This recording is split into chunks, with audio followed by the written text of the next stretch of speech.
News, सच जरूरी है। नमस्कार, एमएनएस न्यूज लाइव में आप सभी का स्वागत है। मैं हूं आपके साथ अर्शी अंसारी। आइए देखते हैं देश और दुनिया की तमाम बड़ी खबरें। इससे पहले एक नजर हेडलाइंस पर। प्रधानमंत्री मोदी आज दोपहर 1 बजे विकसित भारत विकसित गुजरात कार्यक्रम को करेंगे संबोधित। नरसिम्हा राव को भारत रत्न दिए जाने पर बेटे प्रभाकर ने जताई खुशी। सम्मान के लिए पीएम मोदी की तारीफ में कही ये बात। राम भक्त बने विदेशी राजनेता। फिजी के डिप्टी पीएम के बाद अब रामलला के शरण में अयोध्या पहुंचे इस देश के लीडर। आइए देखते हैं खबरें विस्तार से। प्रधानमंत्री मोदी दोपहर 1 बजे विकसित भारत विकसित गुजरात कार्यक्रम को आज संबोधित करेंगे। प्रधानमंत्री नरेंद्र मोदी आज दोपहर 1 बजे वीडियो कॉन्फ्रेंसिंग के माध्यम से विकसित भारत विकसित गुजरात कार्यक्रम को संबोधित करेंगे। जी हाँ, इस दौरान वो प्रधानमंत्री आवास योजना यानी PMAY और अन्य आवास योजनाओं के तहत निर्मित 1.3 लाख से अधिक घरों का उद्घाटन और भूमि पूजन करेंगे। ये जानकारी पत्र सूचना कार्यालय यानी PIB की विज्ञप्ति में दी गई है। भारतीय जनता पार्टी यानी भाजपा ने भी एक हैंडल पर प्रधानमंत्री मोदी के कार्यक्रम की सचित्र संक्षिप्त जानकारी साझा की है। PIB और विज्ञप्ति के अनुसार ये कार्यक्रम गुजरात के सभी जिलों में 180 से अधिक स्थानों पर आयोजित किया जाएगा। मुख्य कार्यक्रम बनासकांठा जिले में होगा। राज्यव्यापी कार्यक्रम के आवास योजनाओं सहित विभिन्न सरकार योजनाओं के हजारों लाभार्थियों की भागीदारी होगी। कार्यक्रम में गुजरात के मुख्यमंत्री, गुजरात सरकार के अन्य मंत्री, सांसद, विधायक और स्थानीय स्तर के प्रतिनिधि भी शामिल होंगे। बढ़ते अगली खबर की ओर। नरसिम्हा राव को भारत रत्न दिए जाने पर बेटे प्रभाकर ने जताई खुशी। सम्मान के लिए पीएम मोदी की तारीफ में कही है बड़ी बात। जी हाँ, भारत के पूर्व प्रधानमंत्री PV नरसिम्हा राव को मरणोपरांत भारत रत्न देने की घोषणा हो चुकी है। इस पर नरसिम्हा राव के बेटे प्रभाकर राव ने प्रधानमंत्री नरेंद्र मोदी की प्रति आभार व्यक्त किया है। प्रभाकर राव ने कहा कि उनके पिता ने अपनी नीतियों के जरिए देश के लिए बहुत योगदान दिया और नई उपलब्धियां हासिल की है।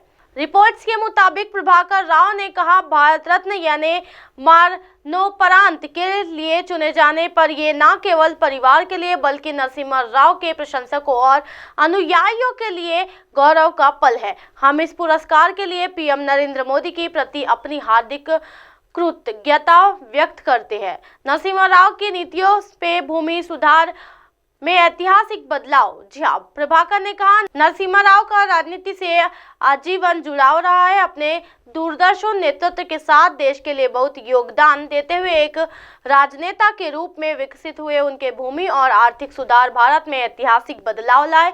बता दें कि नरसिम्हा राव 21 जून 1991 से 16 मई 1996 तक देश के प्रधानमंत्री रहे। बेटी भी कर चुकी है पीएम मोदी की तारीफ। नरसिम्हा राव को भारत रत्न दिए जाने की घोषणा को लेकर उनकी बेटी और भारत राष्ट्र समिति यानी BRS से विधान परिषद सदस्य वाणी देवी ने शुक्रवार यानी 9 फरवरी को प्रधानमंत्री नरेंद्र मोदी की सराहना की थी। उन्होंने कहा कि हालांकि इसमें कुछ देर हुई लेकिन ठीक है क्योंकि यह सर्वोच्च नागरिक सम्मान है। वाणी ने कहा कि नरसिम्हा राव पूरे राष्ट्र के हैं। उन्होंने कहा, हर कोई खुश है कि वह केवल तेलुगु माटी के नहीं बल्कि पूरे राष्ट्र के सपूत है। इन विभूतियों को भारत रत्न का सम्मान। जी हाँ, बता दें कि PV नरसिम्हा राव और चौधरी चरण सिंह के साथ साथ हरित क्रांति के अग्रदूत MS स्वामीनाथ और मरणोपरांत भारत रत्न से सम्मानित किया जाएगा। बिहार के मुख्यमंत्री रहे कर्पूरी ठाकुर और पूर्व डिप्टी प्रधानमंत्री लालकृष्ण आडवाणी को भी भारत रत्न से सम्मानित किए जाने की घोषणा पहले ही हो चुकी है। बढ़ते अगली खबर की ओर। राम भक्त बने विदेशी राजनेता। फिजी के डिप्टी पीएम के बाद अब रामलला की शरण में अयोध्या पहुंचे इस देश के लीडर। जी हाँ, अयोध्या के भव्य श्री राम मंदिर में रामलला के प्राण प्रतिष्ठा के बाद भारतीयों के अलावा विदेशी राम भक्तों का तांता भी भगवान राम के दर्शन के लिए लगा हुआ है। प्राण प्रतिष्ठा के बाद सबसे पहले सूरीनाम और नेपाल के डेलीगेशन ने रामलला के दर्शन किए थे।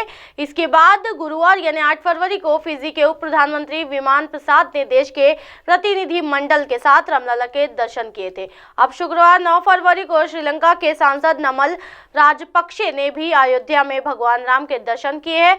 उन्होंने इस पर खुशी जताई और भारत के साथ श्रीलंका के प्रगाढ़ होते रिश्तों की भी बात की है। उन्होंने कहा कि बड़ी संख्या में दक्षिण भारतीय लोग श्रीलंका में आते जाते और रहते हैं। श्रीलंका के सांसद ने की पीएम मोदी की सराहना। श्रीलंका के सांसद नमल राजपक्षे ने भगवान राम के दर्शन के बाद पीएम मोदी की भी तारीफ की है। उन्होंने कहा है कि ये बहुत अच्छी बात है कि प्रधानमंत्री खुद मंदिर बनवाने और उसके उद्घाटन के कार्य से जुड़े और इसे पूरा किया।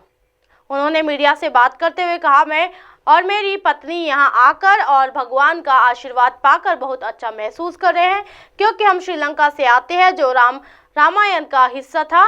बौद्ध संस्कृति हिंदू संस्कृति से जुड़े रहने के कारण हमें यहाँ आकर खुशी हो रही है। उन्होंने कहा कि दुनिया भर में बहुत से ऐसे श्रद्धालु होंगे जो मंदिर आकर भगवान का आशीर्वाद पाना चाहोगे। श्रीलंका के पूर्व राष्ट्रपति के बेटे हैं नमल, जी हाँ, पहले भी आ चुके हैं भारत। आपको बता दें कि नमल राजपक्षे श्रीलंका के पूर्व राष्ट्रपति महिंद्रा राजपक्षे के बेटे हैं। जब 22 जनवरी को अयोध्या में प्राण प्रतिष्ठा हुई थी तब नमल ने ट्वीट कर पीएम मोदी और सभी भारतीयों को बधाई दी थी। तब उन्होंने भारत और श्रीलंका के मजबूत रिश्तों की भी बात कही थी।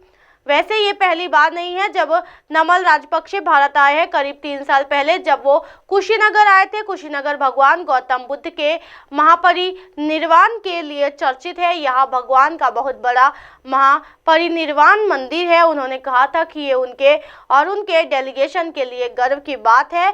वो कुशीनगर अंतर्राष्ट्रीय एयरपोर्ट पर उतरे हैं। इसी तरह के दिन भर की तमाम बड़ी खबरों से फिर कराओगे आपका रूबरू। तब तक के देखते रहिए MNS न्यूज नेटवर्क। मेरे साथ यानी अर्शी अंसारी के साथ नमस्कार।